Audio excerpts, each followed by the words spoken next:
ઇતિહાસ એ ફક્ત ઇતિહાસ ન રહી જાય.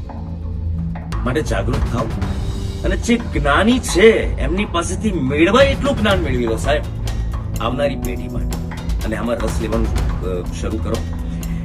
હું ઈચ્છું છું કે સાહેબની આ જર્ની એક બાયોપિક બને સુંદર, જેથી આવનારી પેઢીને પણ ખબર પડે. એમને જે સંગ્રહ કર્યો છે, એમના પુસ્તકો છપાવા જોઈએ ને એના માટે આપણા સમાજે જ આગળ આવવું પડશે.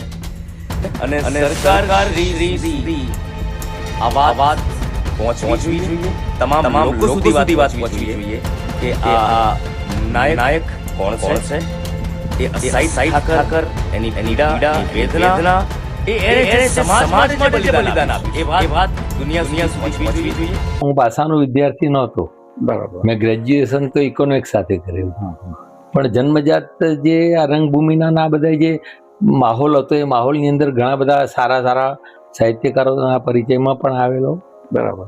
એટલે થોડો રસ મને સાહિત્ય પ્રત્યેનો જાગ્યો ને એમાં જ્યારે હું પ્રી આર્ટ્સમાં હતો ત્યારે મારા મસાળના જ વતની પ્રોફેસર વિનાયક રાવલ, એ અમારો ગુજરાતી વિષય પ્રીમાં તો એસવાયથી વિષયો નક્કી થતા, પણ પ્રીમાં તો બધા વિષયો આવતા, ગુજરાતી એ અમારું લેતા હતા. અને એમની બધી સાહિત્ય સર્જન ને એ સારી પ્રવૃત્તિઓ, અને સાહિત્ય સભા નામની એક સાહિત્યિક સંસ્થાએ પોતે ચલાવી, જેના 13 એકમો છે, જુદા જુદા 13 એકમો દ્વારા એ સંસ્થા ચાલે છે. અને જે સાહિત્ય પરિષદ એ કામ કરવું જોઈએ એ કામ આ અસાહિત સાહિત્ય સભા ઊંઝા એ કામ કરે છે. એટલે મારા ગુરુ એ વિનાયકભાઈ રાવલ સાહેબ, એમને મને થોડી પ્રેરણા આપી. એટલે એ કોલેજ કાળમાં હું મારા કાવ્યો લખતો અને નોટિસ બોર્ડ ઉપર ત્યાં મુકાતા. બરાબર. એટલે એમાં હું સાહેબને બતાવવા જાઉં, એમાંથી કંઈ ખામી હોય તે સુધારી આપે, અથવા તો કે આ રીતે લખજે આમ તેમ. છંદનું ને એ બધું એટલું બધું જ્ઞાન નહોતું, કારણ કે ગુજરાતી વિષય એટલો વખત મારું ખેડાણ હતું નહીં, પણ મારા મનમાં ઉર્મિઓ જાગે એવું લખીને મને બતાવું તો એ સુધારી આપે. પછી એ રીતે એટલે રસ મને કવિતા પ્રત્યે જાગ્યો. પછી શું થયું કે પછી તો ઇકોનોમિક્સ બીજા એસવાયથી તો એ વિષય જ આખો ભાષાનો વિષય જતો રહ્યો, અર્થશાસ્ત્રના આંકડાશાસ્ત્ર રાખ્યું. એટલે પણ એ કોલેજ કાળમાં લખેલા કાવ્યો બધા મારી પાસે પડ્યા હતા. એ વર્ષો પછી 1996માં કોલેજ હું કરી, એના પછી ઘણા વર્ષો પછી એ કાવ્યો બધા પડ્યા હતા. અને મારા મિત્ર, મારા પ્રિન્સિપાલ કીર્તિભાઈ નાયક, એ પણ સાહિત્યના જીવ, એટલે એમને જોયું. અને દિનકરભાઈ, જયશંકર સુંદરીના સન દિનકરભાઈ, ગુજરાતીના પ્રોફેસર ત્યાં MN કોલેજમાં વિસનગર. એટલે કીર્તિભાઈએ વાત કરી કે રમેશભાઈ, તમારા આ કાવ્યો તમે લખ્યા છે તો ભોજક સાહેબને બતાવો, દિનકરભાઈને, અને તમને સલાહ પણ પુસ્તક તમે છપાવો. પ્રેરણા આપી. પછી મેં તૈયાર કરી, કાચું કામ બધું કરીને ભેગું સંકલિત કરીને બતાવ્યું અમને. એ તો ભાષાના પ્રોફેસર હતા, એટલે એમને બેટા તું લખ, તે સારું લખ્યું છે કે તને અમે ગાઈડન્સ આપીશું, પણ તું આ તો એ પછી એમને જરૂરી થોડા સુધારા વધારા કર્યા. અને મેં મારો પહેલો કાવ્ય સંગ્રહ 1996માં લાગણીના પુષ્પ તૈયાર કર્યો. હવે એ વખત તો મારે કર્મચારી કે અમારો પગાર બહુ ઓછો આવતો, છપાવવાનું કેવી રીતે આર્થિક. તો મારા પાંચોટના જ એક મિત્ર હતા રમેશભાઈ પ્રજાપતિ, એ પોતે ખાનગી બિઝનેસ કરે, પણ એની સાથે વાત થઈ કે ભાઈ આમાં તમે કંઈક જાહેરાત કે એવું મને અપાવરાવો તો જાહેરાતો લઈને નાનો ખર્ચ કાઢીએ. એટલે પછી એ મને કંઈક તું કાલ આય મારી ઓફિસે.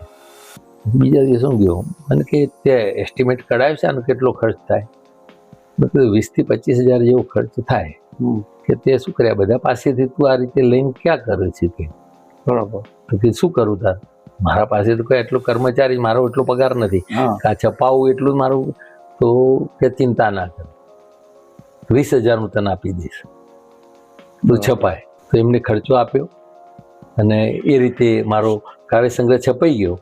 છપાઈ ગયા પછી બીજા બધા મિત્રો, કોલેજના બધા અમારા પાંચોટ વતનના મિત્રો, અમારી એક સપ્તકિરણની જે સંસ્થા ચાલતી, એ 7 મિત્રો મળ્યા. રમેશ, કાવ્ય સંગ્રહ આપણે એવી રીતે નથી કરવું, વિમોચન કરી. બરાબર. આનો તો ડેરી હોલ આ લોકોએ મિત્રોએ મદદ કરી, બધો અમે ખર્ચો કરીએ. તો ડેરી હોલ મહેસાણામાં રાખ્યો અમારા મિત્ર માણાજી ઠાકોર એડવોકેટ, એમના બધું એ વકીલાત કરતા, એટલે સારા એ થોડા.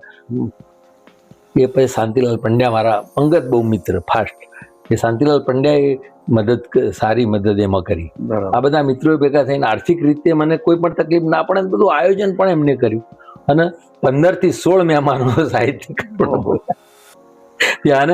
અને આશ્ચર્ય એ થાય કે જમણવાર સાથે વિમોચન કોઈ તમે જોયું હોય મહેસાણા જેવા શહેરમાં, સારું કહેવાય. તો એ ભવ્ય રીતે એનું એ થયેલું અને બહુ મોટા ગજાના માણસો બધા આવેલા. પછી એ કાવ્ય સંગ્રહ થઈ ગયો એટલે મને થોડું મનમાં પેલું પાછું થયું. પછી અમારા પરિવારમાં સતત મૃત્યુ, બધા નાની ઉંમરના બધા અમારા બનેવી ગયા, અમારી બેન બાણી, આવા બધા મામાનો દીકરો, આ બધા મરી ગયા. પછી થોડું મને આધ્યાત્મિક થોડા વિચારો આવતા હતા કે ભાઈ કંઈક એવું કરીએ. એટલે મેં ભજનો બધા સારા ગવા એવા ભજનોનું સંપાદન કર્યું. બરાબર. અને અમૃત આચમન ભાગ 1 કરીને મેં એ ભજનો ભજનોનું એક શ્રદ્ધાંજલિ રૂપે એ કર્યું. અને એનું પણ વિમોચન નિરાશ સંપ્રદાયના મહેન્દ્રલાલજી મહારાજ હતા. બરાબર. ભજન રાખ્યા રાતે સ્ટેજ ઉપર, ભજનના કાર્યક્રમમાં એમને બોલાવી અને એમના હાથે વિમોચન એ રીતે કરાયું. અને એ શ્રદ્ધાંજલિમાં બધાના મૃતકોના બધાના સ્વજનોના ફોટા પણ સ્ટેજ ઉપર રાખીને એ રીતે એ કાર્યક્રમ કર્યો. અને એ થયો. અને પછી તો ડિમાન્ડ એટલી બધી થઈ કે હું વેચતો તો નહોતો, જ્યાં બધા ફ્રી ઓફ જ બધા મંડળોને આ બધાને ક્યાંક બેસણામાં જઈએ તો ત્યાં 10-12 કોપી લઈ જઈને મૂકું કે જેથી 12 દિવસ ભજન. પછી ડિમાન્ડ થઈ એટલે ભાગ બીજો પણ અમૃત આચમનનો બીજા ભજનોનું સંપાદન કર્યું અને એ રીતે બીજો ભાગ થયો મારો. પછી મને જીવન ચરિત્રોનો વિશે લખવાનું, થોડું ઐતિહાસિક માહિતીઓ અને અમારા સમાજના કેટલાક, એમાં મારા સાસરાનો જે પરિવાર હતો બધો એ રાજગાયક પરિવાર હતો. બરાબર. જુનાગઢ સ્ટેટમાં, વાંસદા સ્ટેટમાં અને ભાવનગર સ્ટેટ. એમના વિશેની મને થોડી ઘણી જાણકારી વધારે મળી. હા. એટલે મેં એક જ પરિવારના 19 એરાએ જે સંગીતકારો, સંગીત ક્ષેત્રે વિશિષ્ટ કામ કરનારા, એમાં સ્વર્ગવાસી પૂર્વજ બધા હતા અને ઘણા ચાલુ વર્તમાનમાં પણ હતા. આ બધાનું સંકલન કરી અને મેં 19 એરાએ સંગીતકારોનું પુસ્તક બનાવ્યું, સુરતાલના સથવારે. બરાબર. અને એનું પણ ભવ્ય વિમોચન મહેસાણા આંબેડકર હોલની અંદર રાખ્યું. અને એ સંગીત સાથે. બરાબર. એમાં એ પોતે સંગીતકારો, આકાશવાણી બરોડાના મ્યુઝિક ડાયરેક્ટર જયદેવભાઈ, એ પોતે એ પરિવારના અમારા સસરી, એ પોતે આયા, એમને પોતે ત્યાં શાસ્ત્રીય સંગીતની રચના રજૂ કરી. પછી બાલકૃષ્ણભાઈ કરીને એક મોટા અમારા સમાજના વડનગરના જ ઓલરાઉન્ડર, સંગીતના, નૃત્યના, વાદ્યના તમામ પ્રકારના વાદ્ય વગાડી જાણતા હતા. વાહ. તંતુ વાદ્ય વગાડે, તબલાએ વગાડે ને નૃત્યના બધે એટલા ગુરુ હતા. એટલે એમને પણ મેં બોલાયા હતા એ કાર્યક્રમમાં. બરાબર. અને એ રીતે સુરતાલના સથવારેનું પણ વિમોચન મારું થયેલું. એટલે એ જીવન ચરિત્ર. અને એમાંથી પછી એ 2 વર્ષની મારી મહેનતના અંતે નાટક, એ પુસ્તક તૈયાર થયેલું. એમાં ફોટા મેળવવામાં મને બહુ મુશ્કેલીઓ પડેલી, કારણ કે ભાવનગર ને આ જુનાગઢના એ બધા ફોટા, ઐતિહાસિક ફોટા લેવાના હતા. એ બધા અંદર મૂક્યા. પછી અસાઈ સાહિત્યભાઈ મને પાછી વાત કરી કે મોનોગ્રાફ શેની ચાલે છે, રમેશભાઈ તમારા ફાધરે આખી જિંદગી આટલા વર્ષ નાટક અમની કરીને આટલું યોગદાન આપી, એમના વિશે તમે લખો, તમે લખશો એવું બીજું કોઈ નહીં લખે, તમે લખો તો મોનોગ્રામ અમે પ્રગટ કરીએ આ અમારી સંસ્થા મારફતે. બરાબર. એટલે મારા ફાધર વિશેનું પણ એ મોનોગ્રામ રંગભૂમિના મરજીવા વ્રજલાલડી પાંચોટિયા, એ પણ અસાઈ સાહિત્યભાઈ, અમારા ગુરુ વિનાયક ભાઈ રાવલ સાહેબે એ એમની સંસ્થા મારફતે પ્રગટ કર્યો. પછી પાછા થોડા ઘણા મારા કાવ્યો અને ગઝલો ને બધું તૈયાર થયું હતું. તો ભીતરની ભીનાશ નામનો કાવ્ય સંગ્રહ પાછો મેં એક મારા સ્વખર્ચે તૈયાર કરી. અને પેલો ભજન નો, કાવ્ય 2 ભજન ના થયા, ભજનના 2, 2 કાવ્ય સંગ્રહ ના થયા, 2 જીવન ચરિત્રો ના થયા. બરાબર. મારા ફાધરનું અને પેલા અમારા સાસરીના પરિવારના બધા સંગીતકારોનું એ રીતે. અને હજુ ત્રીજું મારું કાવ્ય સંગ્રહ તૈયાર થઈ રહ્યો છે, એવો ટૂંક સમયમાં પ્રેસમાં જશે. જીવવું તો પડે છે એ. અને એ સિવાય મારા પરિવારની જે કલા યાત્રા હતી, એ વિજયની વિરાસત તરીકે મેં આખું પુસ્તક તૈયાર કર્યું, લગભગ 250 પાનાનું. અને એને પણ છપાવવાનું મારે કાર્યવાહી હવે હાથ ધરવાની છે. અને નવા આવનારામાં પછી વડનગરના જે અમારા સમાજના રાજગાયકો, સંગીતકારો, નાટ્યના કલાકારો અને પ્રવર્તમાન પેઢી અને જૂની પેઢી લગભગ 94 જેટલા કલાકારોનું મેં પુસ્તક તૈયાર કર્યું છે. એ સતત 3 વર્ષની મહેનત કરીને અલભ્ય સાહિત્યમાં છે, જોવા મળશે પુસ્તકો. અને પુરાતત્વ ખાતાના ઓફિસર અહીંયા મારા ત્યાં મુલાકાતે આવ્યા હતા. એ બધું જોઈને પ્રભાવિત થયા અને એમને વડનગરમાં જે મ્યુઝિયમ બનાવ્યું છે એટલે એમને કહ્યું કે ભાઈ આ પુસ્તક અમે અમારા ડિપાર્ટમેન્ટ દ્વારા પ્રકાશિત કરીએ ને ત્યાં એનું વેચાણ પણ ત્યાં થાય એવું આયોજન કરવું છે. તૈયાર થઈ રહ્યું ના, એટલે પુસ્તક તૈયાર છે, પણ એ અધિકારીઓ એમને ગ્રાન્ટની જોગવાઈઓ કરાવવી પડે ને. એટલે ઉપર એ તો કેન્દ્રનું છે. આ તો આ મ્યુઝિયમ, આ પુરાતત્વ ખાતું કેન્દ્ર, એટલે એમને કેન્દ્ર લેવલે દરખાસ્ત મોકલવાની છે. બરાબર. એટલે મારે મુલાકાત કરવાની છે. આ બધું મને કે તમે તૈયાર કરીને લઈને આવજો. મેં આ તૈયાર કર્યું છે. હા, બરોબર. એ લઈને હજુ જવાનું છે અને એ ત્યાંથી એ લોકો છાપવાના છે. અને બીજું, પૈસો બોલે છે નાટક દેશી નાટક સમાજનું બહુ માસ્ટરપીસ નાટક હતું અને બહુ વખણાયેલો નાટક. એટલે અમારા પાછા સાહેબ સાહેબ અને અમારા ગુરુજી વિનાયકભાઈ મને બોલાયો, રમેશભાઈ આપણે નાટકો પણ પ્રગટ કરીએ છીએ. બરાબર. પણ નાટકો પ્રગટ કરીએ છીએ પણ કોપીરાઇટની વાત આવે ને. હા, કોપીરાઇટ ન થવું જોઈએ. કોપીરાઇટ તો ક્યાં 50 વર્ષ થઈ જાય પછી કોપીરાઇટ લાગુ ના પડે. હા, એટલે પૈસો બોલે છે નાટક અમારે પ્રકાશિત કરવાની વાત કરી. સ્ક્રિપ્ટ તો મારા પાસે હતી, એટલે એનું સંપાદન કે તમે કરો. મેં કીધું કરું, પણ હજી ને 50 વર્ષમાં થોડો સમય ખૂટે છે. બરાબર. એટલે પ્રકાશન આપણે તમે તૈયાર કરો, પણ પ્રકાશન આપણે એ રીતે કરીએ કે જેમાં 50 પૂરા થઈ ગયા પછી. પૂરા થઈ જાય પછી આપણે. એટલે અત્યારે પ્રેસમાં જ છે, 50 પૂરા થઈ ગયા છે એને. એટલે એ સંપાદન કરેલું એ પૈસો બોલે છે, પણ મારું ટૂંક સમયમાં આવવાનું છે. એટલે આ રીતે હજુ આ બધી પ્રવૃત્તિ, સાહિત્યની પ્રવૃત્તિ મારી સતત ચાલુ છે. અને તમે આ જાળવી રાખ્યું છે હિસાબ કરે જઉં છું. હા, એ રીતે ચાલે છે. સાહિત્ય જગતમાં પ્રવેશ થયા પછી રંગભૂમિ વિશેના એના કલાકારોના, પછી રંગભૂમિના ગીતો, રંગભૂમિની બેતબાજી વિશે અને આવા આર્ટિકલ્સ ઘણા બધા હું લખું છું. અને એ આર્ટિકલ્સ એ જે સામાયિકમાં આવે છે, અમારા સમાજનું મહેસાણા અમારા સમાજની એક મધ્યસ્થ સંસ્થા છે કેળવણી મંડળ, સમસ્ત નાયક ભોજક કેળવણી મંડળ. હા, હવે એના દ્વારા અસાહિત સમાચાર નામનું માસિક અમારું દર મહિને પ્રગટ થાય છે. મંથલી. હવે તમને એમ થાય કે અસાહિત શું? હા, તો અમારા નાયક સમાજના આદ્ય પુરુષ એ અસાહિત ઠાકર હતા. હા, હા. સિદ્ધપુરના 6ઠ્ઠા પદના ઠાકર અદિત સહસ્ત્ર બ્રાહ્મણ હતા. બરાબર.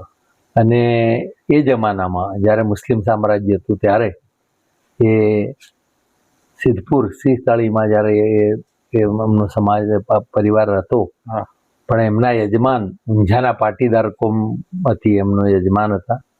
અને અસાહિત અને એમનો પરિવાર એ ઊંઝાના પાટીદારો ઉપર એ યજમાન વૃત્તિ કર્મકાંડ ને બધું કરતા હતા.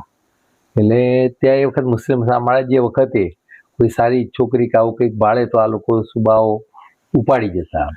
એમાં ત્યાંના એક મુખી હતા, એમની દીકરીના સુબો ઉપાડી ગયો, પાટીદાર કન્યાને, ગંગા નામની કન્યાને. હેમાળા પટેલે એની દીકરી. તો પાટીદારો તે વખત ખેતીવાડી કરતા હતા, એમનું કોઈ એટલું બધું, અને બ્રહ્મ સમાજ હતો એ બહુ પ્રતિષ્ઠિત ગણાતું અને એનું વર્ચસ્વ વધારે. પછી આ પાટીદારો એમના કુળના ગોર તરીકે અસાહિત પાસે ગયા, સિદ્ધપુર ઊંઝા, કે બધે આવું થયું છે ને મારી દીકરીના સુબો લઈ ગયો છે, તમે ગમે એ રીતે કંઈક કરો અને છોડાવો. બરાબર. તો આ અસાહિત હતા એ સર્વગુણ સંપન્ન હતા, કર્મકાંડી તો હતા, પણ ગાવા બજાવવામાં પણ એ બધા એમનો પરિવાર બધો સંગીત સાથે બધી ધાર્મિક બધી વિધિઓ કરતો એ બધા. એટલે પછી એમ કે ચિંતા ના કરો તમે, હું પ્રયત્ન કરું કરીને અસાહિત પોતે ત્યાં ગયા છાવણીમાં ઊંઝા. સુબાના આગળ એમની પોતાની કલા રજૂ કરી સંગીતથી. સુબો પ્રસન્ન થયો કે ભાઈ તમે કંઈક માગો કલાકાર તરીકે. એટલે કે હું માગું એ તમે નહીં આપો, મારા કે હું બોલેલા આપીશ તમે તમારા, એટલે કે મારી દીકરીને તમે જે લાયા છો એ મારી દીકરીને છોડી દો. તમારી દીકરી છે, મારી દીકરી છે, લઈ જાઓ. લઈને ચાલ્યા એટલે કોઈ એનો સિપાઈ હતો, એને જે ઉપાડી લાવ્યો હતા એ પૈકીનો કોઈ જાણકાર હતો કે ભાઈ આ તો બ્રાહ્મણ છે અને આ દીકરી છે તો પાટીદારની છે, કણબીની છે, એટલે આની દીકરી ક્યાંથી થાય, આ તમને બનાવીને લઈ જાય છે, કે પાછા બોલાવો. હવે એટલી વખત સુબાને ખબર પડી બ્રાહ્મણ જો હશે તો બીજી કોઈ કોમના હાથનું ખાશે નહીં. એટલે સુબાએ કીધું ભાઈ તમે જાઓ, પણ મારા ત્યાં તમે આયા છો અને મને પ્રસન્ન કરે તો તમે તમારી દીકરી રસોઈ બનાવો, અમે સીધું મંગાવી, તમારી દીકરી રસોઈ બનાવો, તમે લાડવા વાળા બનાવીને જમીન બંને એક ભાણે જમો, તમારી દીકરી હોય.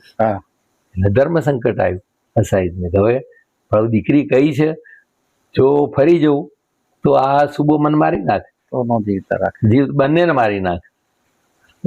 પછી તો કે એવું બોલ્યો છું તો મારે પડવું પડે, હવે દીકરી કીધી છે તો બાપ બનીને મારે બતાવવું પડશે કે બેટા બનાય રસોઈ. એક જ ભાણે બંને ખાય છે. સુબો કે જાઓ અવતાર તમે, જાય છે. પણ ત્યાં સિદ્ધપુર બ્રહ્મ સમાજને ખબર પડી કે ભાઈ આવું, અને આ પાટીદારની, એટલે પાટીદાર અછૂત કોમ નથી ગણાતી, પણ બ્રહ્મ સમાજ એટલી બધી રૂઢિચુસ્ત હતો કે બીજા કોઈ સમાજનું પાણી પણ નતા પીતા, એકલા પાટીદાર ઉપર નહીં, પણ બ્રહ્મ સમાજનું એટલું એક એ સમયના રૂઢિચુસ્તતાઓ હતી કે એ સમાજ ભેગો થયો કે ભાઈ અસાહિત તો વટલાણ્યો, એટલે એને જ્ઞાતિમાંથી બહિષ્કૃત કરો. સમાચાર મળ્યા કે ભાઈ બહિષ્કૃત તમને કરવામાં આવે છે, પણ જો તમારા સમાજમાં રહેવું હોય તો દંડ ભરો, બરાબર, તો તમને અમે સ્વીકારીએ. એટલે અસાહિત સામાન્ય હતો, સારું આ કેવો સમાજ, યજમાનની દીકરીનું શિયળ બચાવવા માટે હું આવું કાર્ય કરું છું, એને પ્રોત્સાહિત કરવાને બદલે આ સમાજ મને બહિષ્કૃત કરે છે અને પાછું એમ કહે છે કે દંડ ભરો તો તમને લઈ લઈએ. તો આવા સમાજની મારે જરૂર નથી. બરાબર. એટલે સાહેબ કે ભાઈ મારા સમાજમાં આવું જ નથી. બરોબર, મારે આવો દંડ ભરીને સમાજ, કારણ મેં તો સારું કામ કર્યું છે, એક સારી સેવા, હેતુ મારો હેતુ કઈક ખરા એનો પાછળનો નથી એવો કઈ. પછી એ તો હવે કર્મકાંડ, જે કર્મકાંડનો ધંધો હતો એ તો અમને છીનવી લીધો. હવે પોતે કર્મકાંડ તો કરવાના અધિકારો રહ્યા જ નહીં, ના કરી શકે. એ બધા સમાજમાં બધા ખબર પડી ગઈ કે ભાઈ અમને બહિષ્કૃત કર્યા છે. બરાબર. પાટીદારોને ખબર પડી, ઊંઝાના જે પરિવારને, કે ભાઈ આવું થયું છે. તાત્કાલિક એ પરિવારને ત્રણ ઘર હતા ત્યાં સિદ્ધપુરથી ઊંઝા આવી ગયા. હેમાળા પટેલે એમને રહેવાના મકાનોની વ્યવસ્થા કરી, એમને બધી સગવડ કરીને સાથે સાથે એવું કહ્યું કે ભાઈ તમે તમારે રોજગારી માટે પણ ચિંતા ના કરો, અમે તમને પાળીશું પોષીશું. એટલે આ સામાન્ય હતા કે હું એવું મફતનું કશું તમારું લેવા માંગતો નથી, પણ હું આવા સાહિત્યના બધું જાણું છું, એટલે હું કંઈક એવી પ્રવૃત્તિ કરું અને એ રીતે તમે મને પ્રોત્સાહિત કરો. તો સંમત થયા પાટીદારો કે કરો, તમે કંઈક કરતા હો તો મિયા માતામાં બેસીને 360 ભવાવી સાહિત્ય લખ્યા, અને એના પરિવારના અને બીજા માણસોને લઈને એ સમાજના ઉપરના ચાપખા મારવા જે એના અનુભવ થયા હતા એ પ્રમાણે એને સમાજ સુધારણાનું મોટું કામ કરવાના ભવિષ્યમાં એક સંદેશ હતો, અને માતાની ઉપાસના પણ હતી. ઉમિયા માતાને સમક્ષ બેસીને લખેલા આ વેશ હતા બધા, એ પછી ભજવવા, અને એના બદલામાં પાટીદારો એને સાચવે એવું તાંબાપત્રનો લેખ કરી આપ્યો હતો પાટીદારોએ. નાયક સમાજ એટલે અસાહિત ઠાકર હતો. એ પછી એક જ્ઞાતિ આખી 3 ઘર હતો, એમાંથી અપ્રભંશ થઈને ત્રગાળા થયું. 3 ઘરાળા, એમાંથી ત્રાગાળા થયું, પછી તરગાળા થયું, અને પછી ગાયકવાડી સરકાર આવી એ વખતે આ જે ભવાઈનું ટોળું લઈને જાય એને નાયક ટોળા નાયક કહેવાતું. પછી એ ગાયકવાડ વખતમાં થોડી શિક્ષણ ને બધું વધ્યું, એટલે પછી આ થોડો શબ્દ અપમાનજનક લાગ્યો. એટલે પછી આ સમાજે નાયક એ શબ્દ આપ્યો કે તમે નાયક એટલે નાયક જ છો તમે. એટલે પછી અટક એ તરગાળામાંથી નાયક લખવા માંડી. એટલે અસાઈ તમારા આદ્ય પુરુષ કે જેને પોતાના સમાન માટે, યજમાન માટે પોતે આખો સમાજથી બહિષ્કૃત થઈ, અને આખી, હવે તમે વિચાર કરો કે ઓદી સહસ્ત્રમાંથી અત્યારે અમે ઓબીસીમાં આવી ગયા. હા અત્યારે અમને ઓબીસી ના લાભો મળે, અમે લેતા નથી જોકે, પણ હા. ઓબીસી માં અમે આવી ગયા. હા. ગંગા સ્વર્ગમાંથી નીચે આવી પતિત પાવન અને સાગરના દરિયામાં ખારા પાણીમાં વદિચ બ્રહ્મ સમાજના અમે વારસદારો હા અત્યારે ઓબીસી માં આવીને પડ્યા છે. એટલે સમયની આ વસ્તુ છે. વાત છે ને. એટલે આ અસાઈ સમાચાર અમારું મુખપત્ર, બરાબર. એની અંદર રંગભૂમિના ગીતો, અમારા રંગભૂમિના જે કલાકારો, ભવિના કલાકારો વિશેના જીવન ચરિત્રો અને આવી બધી એ લેખો પણ મારા પ્રગટ થાય છે.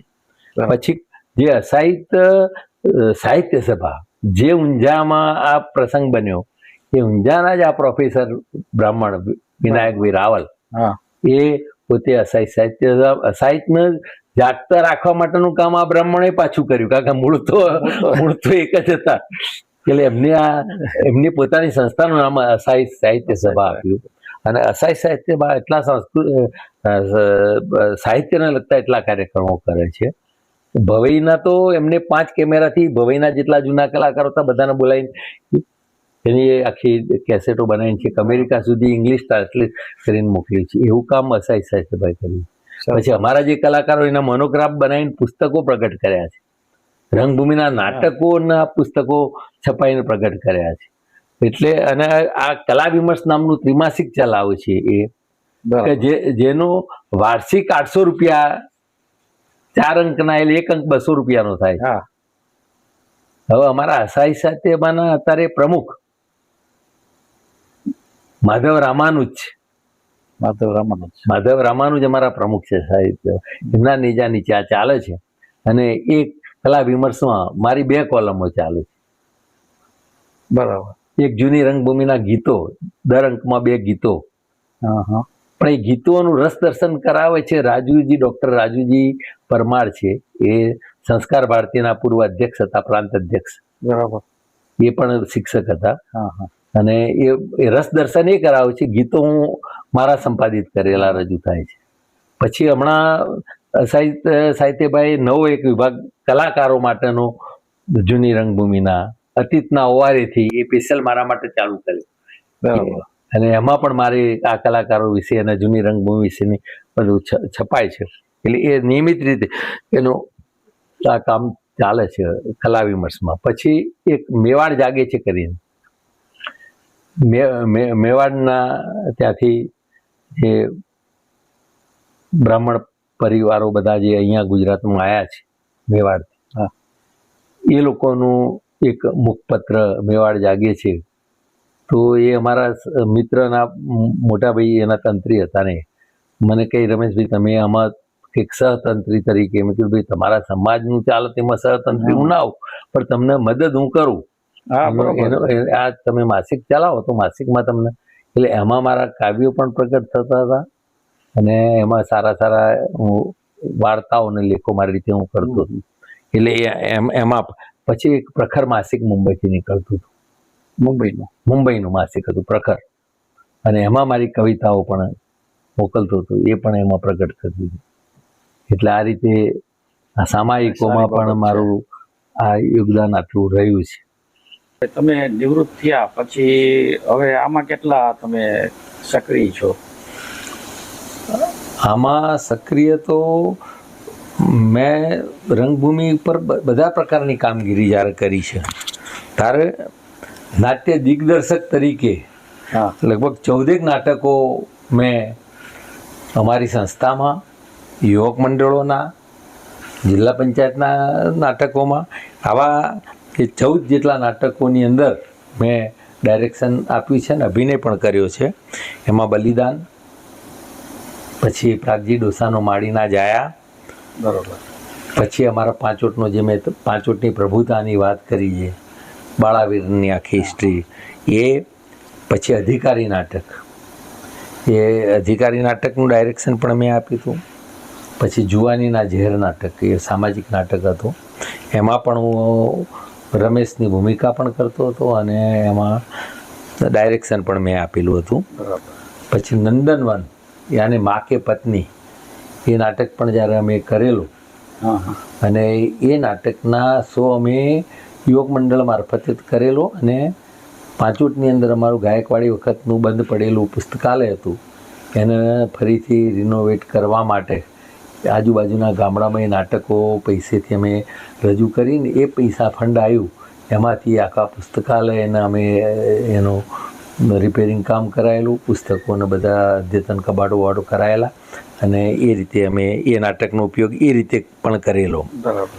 પછી ઘર ઘૂંઘટ ને ઘરચોળું નાટક બહુ સામાજિક નાટક હતું, એ પણ અમે યુવક મંડળ મારફતે મેં ડાયરેક્શન આપીને તૈયાર કરાયેલો. પછી મેં જે આ વ્યસન મુક્તિનો નાટકની વાત કરી, અનોખું ઓપરેશન, એ નાટક ને હિન્દીમાં મેં નશાહી મોત, એ જ નાટિકાને નશાહી મોતના મેં હિન્દીમાં અમે પેલું કરેલું અને સ્ટ્રીટ પ્લે તરીકે એને કુલ્લુ મનાલીમાં વિન્ટર કાર્નિવલમાં અમે રજૂ કરેલું. એ સ્પર્ધામાં એનો બીજો નંબર આવેલો ત્યાં. અને પછી ચાલો સ્મશાને જઈએ એ એકાંકી હતું. એ એકાંકી કીર્તિભાઈ પ્રિન્સિપાલ અમારા ઉમતાના, અમારા વતનના, અને અમારી સ્કૂલમાં પ્રિન્સિપાલ હતા, અમારા સમાજની સંચાલિત, એમણે લખેલું એ એકાંકી હતું. અને મહેસાણા કોમર્સ કોલેજ એના પ્રિન્સિપાલ માધુભાઈ પટેલ કરીને હતા અને મારા ગુરુ હતા. કોલેજ હું કરતો ત્યારે એ અમારો ઇકોનોમિક્સનો વિદ્યાર્થી હતો, એટલે અમારું ઇકોનોમિક્સના આંકડાશાસ્ત્ર એ લેવા આવતા હતા. એટલે એમને વાત કરી કે ભાઈ આ આર્ટ્સવાળા જ દર વખતે યુનિવર્સિટી, ઉત્તર ગુજરાત યુનિવર્સિટીની જે નાટ્ય સ્પર્ધાઓ થાય છે એમાં માત્ર આર્ટ્સવાળા જ કંઈક કરે છે. તો મારી ડોટર એ વખતે કોમર્સમાં હતી, કે તારા પપ્પાને કહે ને મારો શિષ્ય છે તો તમને એક નાટક તૈયાર કરાવે અને આપણે સ્પર્ધામાં આ વખત મૂકીએ ત્યાં યુનિવર્સિટી કક્ષાએ. તો પછી મેં આ એકાંકી કોલેજના ડાયરેક્શન આપીને મેં તૈયાર કરાયેલું. એનું સેટિંગ, ડ્રેસિંગ, બેસિંગ અફલાતુન કરી અને ત્યાં પાટણ ખાતે એ સ્પર્ધામાં રજૂ કર્યું, આંતર યુનિવર્સિટી. એમાં એનો સેકન્ડ નંબર એ વખતે આવેલો. એટલે મેં માનદ સેવા એ કોલેજમાં આપેલી, અમારા ગુરુના કહેવાથી. એટલે એ રીતે પછી શ્રી કૃષ્ણ સાથે 1 કલાક નાટક, એ પણ બહુ એટલા બધી એ નાટકની આકર્ષણ એટલું બધું હતું. કાલના પ્રવર્તમાન સમયમાં જે નીચે ચાલે છે અહીંયા આપણા પૃથ્વીલોક ઉપર, અને એ માણસો વાઘા મોરા પહેરી અને જે બતાવે છે પણ ભગવાન પાસે જાય છે ત્યારે એની પોલ જે ખોલે છે ભગવાન, એ બહુ કટાક્ષમય નાટક હતું અને એ પણ અમે એ રીતે કરેલું. પછી અંતરચક્ષુ નામનું આ નાટક જે ડાયરેક્શન મેં કરેલું, અંતરચક્ષુ, એ પણ બહુ સમજવા લાયક હતું. પછી ગરીબ કન્યા નાટક, ગરીબ કન્યા નાટક મેં અમારી જે સંસ્કાર આર્ટ એકેડમી, જે નિવૃત્ત કર્મચારીઓનું એક અમારા સમાજનું મેં મંડળ અમે મહેસાણા ખાતે બનાવ્યું છે અને એના નીચે અમે એ નાટકનું ડાયરેક્શન મેં કરેલું. 3 મહિના એના રિહર્સલ લીધેલા. એમાં અભિનેત્રીઓ અમે પ્રોફેશનલ અમારા વ્યવસાય રંગભૂમિને લાવતા અને બાકીના કલાકારો અમારા સમાજના બધા, એ જે નિવૃત્ત અધિકારી, કોઈ ટીડીઓ હતા, કોઈ બેંકમાં હતા, કોઈ ટેલિફોન એક્સચેન્જમાં ક્લાસ 1 ઓફિસર હતા, આવા બધા એ નિવૃત્ત કર્મચારીઓને સાથે લઈ અને એ ગરીબ કન્યા નાટક 3 મહિના રિહર્સલાંતે તૈયાર કર્યો. અને સંગીત નાટક અકાદમીએ એના લગભગ 10 થી 12 શો તો અકાદમીએ અમારી પાસે કરાયા જુદા જુદા સ્તરે, અને લગભગ 25 કરતાં વધારે શો એના અત્યાર સુધીમાં થઈ ગયા છે. એટલે એ પછી ઈશ્વરે ઘર બદલ્યું. તો આઝાદીની સુવર્ણ જયંતિના 50 વર્ષ જ્યારે થયા ત્યારે અમારા અંકલને એ રીતે સરકારશ્રીએ બોલાવીને કહેલું કે તમે આ આયોજન તમે કરો અને આખા ગુજરાતમાં જુદી જુદી નાટ્ય સંસ્થાઓને 10-10 પ્રોગ્રામો આપવા છે. અને એ સમયે અમારી વિજય નાટક કંપની દ્વારા આ ઈશ્વરે ઘર બદલ્યું નાટક રજૂ કરવાનું હતું. એ શિક્ષણની વાત અંદર બહુ મહત્ત્વની હતી. એટલે એ નાટકનું ડાયરેક્શન અને એમાં મુખ્ય પાત્રની ભૂમિકા પણ મેં કરેલી. એટલે આ રીતે લગભગ મેં આ 14 નાટકોનું દિગ્દર્શન એ રીતે કરેલું. અને મારા અંકલ અત્યારે મહેસાણા ખાતે પોતે એક સંસ્થા ચલાવે છે, અસાહિત રંગમંચ કરીને. એ નિવૃત્ત છે, જિલ્લા પંચાયતના જ કર્મચારી હતા, નિવૃત્ત થયા છે. અને એ પોતે પણ એક એવી સંસ્થા ચલાવે જે ભવ્ય વેસો ગવર્મેન્ટના કંઈ જરૂર હોય તો આવા કંઈ સરકારની પ્રચાર યોજનાના નાટકો અને આ બધું કરે છે. તો એમને કહ્યું કે તું રંગભૂમિના આટલા ગીતોનું સંકલન ત્યાં કર્યું છે તો આપણે એની ઓડિયો વિડીયો DVD બનાવીએ. તો બરાબર. એમને પ્રેરણા જાગી અને કીધું કે મને કે ગીતો પસંદ કર. પસંદ મેં કર્યા કે કયા કયા ગીતો લેવા જોઈએ. 50 ગીતો તૈયાર કર્યા. એમાંથી પછી અમારા જૂની રંગભૂમિના સંગીતકારો હતા, પીતાંબરદાસ નાયક કુણઘેરના ઉસ્તાદ હતા દેશી નાટક સમાજના, એ નિવૃત્ત વયમાં. પછી બાબુભાઈ નાયક હતા અમારા ભાણેજ થાય અમારા ફાધરના, અને એમણે દિગ્વિજય નાટક અમને તેના માલિક પણ હતા ને પોતે સારા કલાકાર અને હાર્મોનિયમ માસ્ટર હતા. એટલે એ બંનેને અમે સેવા લીધી અને એ જે ગીતો એમાંથી એમની સલાહ લઈને કહ્યું. પછી એમાંથી 22 ગીતો પસંદ કર્યા અમે, અને 22 ગીતો પસંદ કર્યા પછી અમે એની દરખાસ્ત તૈયાર કરીને સંગીત નાટક અકાદમીને મોકલી. અકાદમીમાં ગઢવી સાહેબ હતા એ વખતે, એટલે એમને મંજૂર કર્યો કે ખર્ચ બધો અમે આપીશું, તમે કરો. એટલે પછી અમે એ જે બનાવ્યો એને બાળપણના સંભાળના ટાઇટલ આપ્યું. કારણ કે રંગભૂમિનું એક લોકપ્રિય ગીત હતું, કમળાબાઈ કર્ણાટકી એ રજૂ કરતા જ્યારે દેશી નાટકમાં, સાંભળે રે બાળપણના સંભાળના, જાણે ઉઘડતા જીવનના બારણા. આ ગીત ઉપરથી અમે એનું ટાઇટલ બનાવ્યું અને એ બાળપણના સંભાળના એ નામે અમે આ DVD બનાવી. તો અમે એમાં એક એવું રાખ્યું કે ગીતોનું સ્ટુડિયોમાં રેકોર્ડિંગ અમારે કરાવવાનું નક્કી કર્યું, અને કલાકારો જુદા અભિનય કરે એ રીતે જેમ ફિલ્મોમાં હોય છે એ રીતે. તો અમે એમાં નક્કી કર્યું કે નવી પેઢી અમારા સમાજની જે ગાયકો અત્યારે લગ્નમાં ગઈ છે, બધી પાર્ટીઓમાં ગાવા જાય છે, એ છોકરાઓને અમે કહ્યું તમારી સેવા અમારે જરૂર છે. અને રંગભૂમિના ગીતો એટલે કે અમને તો આ તો ફાવે નહીં. બરાબર. તો પેલા 2 નિષ્ણાત સંગીતકારોના પાસે અમને અમે 2 મહિના તાલીમ આપી. બરાબર. આ ગીતો અમે એમને રિહર્સલ કરાવ્યા. નવી પેઢીના અમારા સમાજના જ ગાયક કલાકારો અમારા સમાજના બધા એમ, અને એ તૈયાર કરીને સ્ટુડિયો રેકોર્ડિંગ અમે એ આખી બનાવી દીધી છે. એના પછી વાત આવી કે ભાઈ આનું દ્રશ્ય પ્રમાણે શૂટિંગ એનું કરવું. તો મહેસાણા ખાતે પાર્ટી પ્લોટ એક અમે ભાડે રાખ્યો હોલ, અને એમાં રંગભૂમિનો જે રીતે સ્ટેજ બને એવો તખતો અમે બનાવ્યો. એ જ રીતે આખું માળખું બનાવ્યું, લાઇટિંગ એ રીતે કરાવરાયું, એ રીતે પડદા જે જૂની રંગભૂમિ પર ચડતા ઉતરતા એ રીતે એનું સેટિંગ.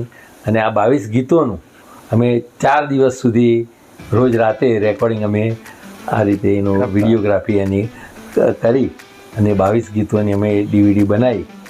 અને એ DVDની બહુ ડિમાન્ડ છે અને બહુ એ લોકપ્રિય પણ બની છે. અને એમાં જે કલાકારો લીધા એ જૂની રંગભૂમિના જે છેલ્લી પેઢીઓ અમારી જે રહી છે એવું પછી નહીં રહે. એ જૂની રંગભૂમિના આ શીલાબેન અને આવા બધા જે કલાકારો છેલ્લી પેઢીના છે અભિનયમાં, એમાં મેં પણ એક ગીતમાં અભિનય કર્યો. પણ એ રીતે અમે કર્યું. અને કેટલાક અમારા સમાજના છોકરાઓ જે અમારા જે મંડળમાં ત્યાં હતા એનો પણ અમે ઉપયોગ કર્યો.